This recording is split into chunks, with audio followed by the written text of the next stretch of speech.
No, definitely not. I think there are good evangelists.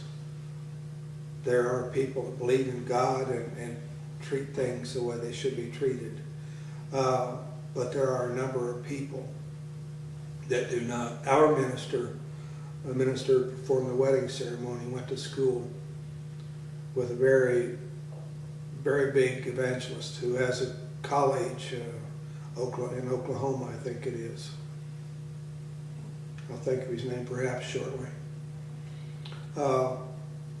Went to school with our minister. And he told his classmates, he says, you can go into the ministry for whatever reason you choose.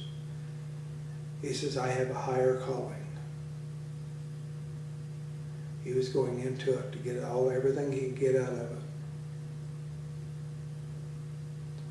He has a college in his name now, Roberts. Yeah. And he was the guy that went to school with our minister, Milo Riggs. And he went into the ministry for whatever he could get out of it.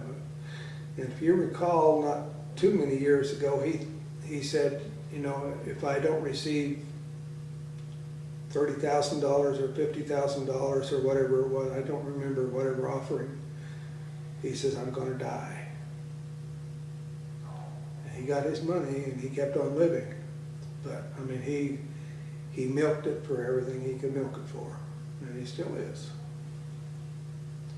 I think his son has taken over now. But some of the ministries are, although they're tax-free, they shouldn't be. A number of churches have more money than any of their parishioners ever knew about.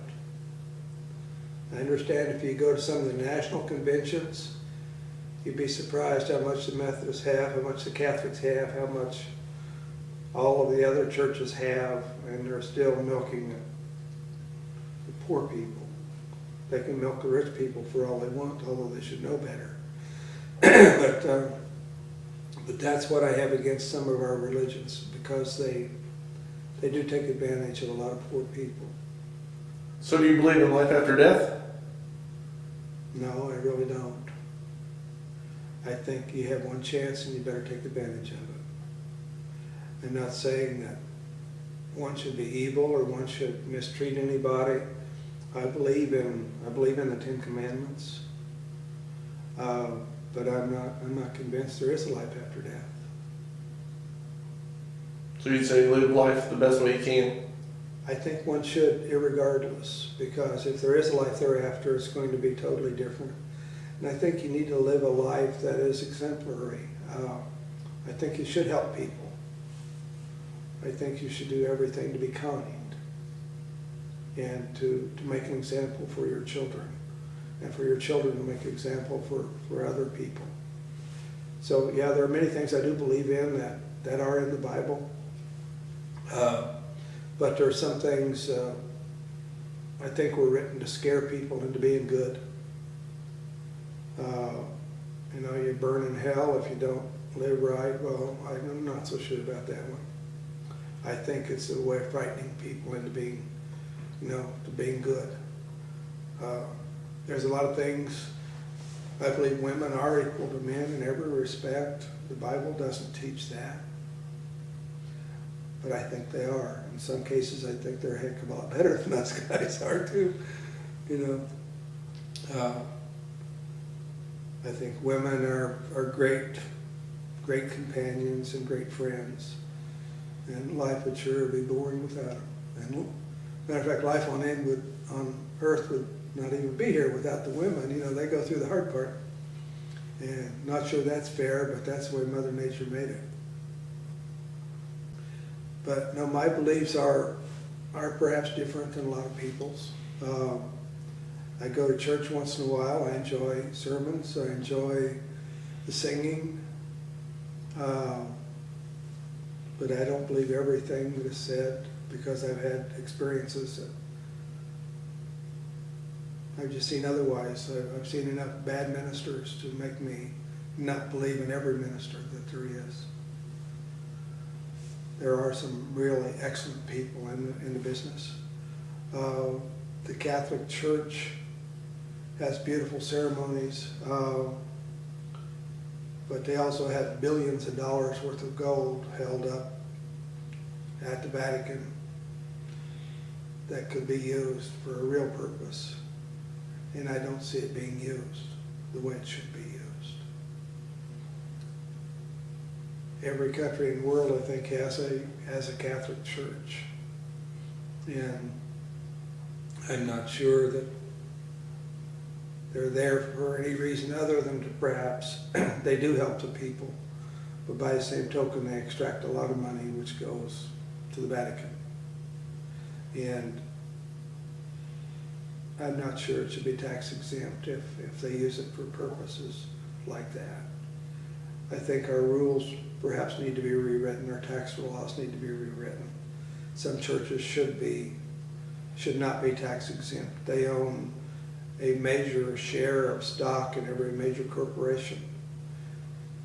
They own hotels, they own a lot of real estate that is tax exempt because they own it. And I think that's an abuse of a good thing. So I think there are certain things that need to be redone. I probably am the Lone Ranger in a lot of different areas like that, you know. But I've seen a lot of poor people. I've seen people that need better than what they've got. And I don't see anybody helping them, including the churches. We have evangelists that go out and do a good job of preaching. Most of them are there for a reason. I went to one church where the young minister is right on 22nd and Central Avenue. At one time there was a church there. The young minister came in and raised enough money to build a new church. He took the money with him and he took the prettiest girl in the congregation with him too. Don't think they ever did hear from him. There's a restaurant in that location right now. They tore the church down. But religion is good, don't get me wrong. I think it helps control the masses with the exception of those that bomb New York City and people like them. And that's a place where religion has gone bad. You know, they have a religion too, but it has gone total sour and could be the end of mankind. You know, the Bible said there would be wars and rumors of wars. It was people like that to keep the wars going. And hope if there is a God, I hope he steps in and wipes them out in some way, shape, or form. You know, before they wipe us out. Because that's going to be a bad situation if it doesn't get under control. And they are working very hard to wash everybody's minds. Only the boy children really exist in their religion. And you're talking about the Muslims? The Muslims, and they have one belief, and their belief is they should kill us. Their belief is we should die. Because we don't believe in the way they believe, they think that we should be annihilated. And that's their belief. Obviously, if there's more of them than us, they're going to take over. From the time the kids are old enough to walk, they spend their time on their knees, worshiping and praying. So what do you think? A lot of times you hear in the news about, they say that true Islam doesn't preach that violence. That only some factions who are radical believe that. What's your take on that? Basically, that's true, but the radical groups are the majority. Their Quran is different than what the true Islam believes. It is a splinter group per se, but it's gaining proportions because they have a perfect brainwashing mechanism. They start out from the time the kids are tiny. They don't allow the women in the church, just the men. And they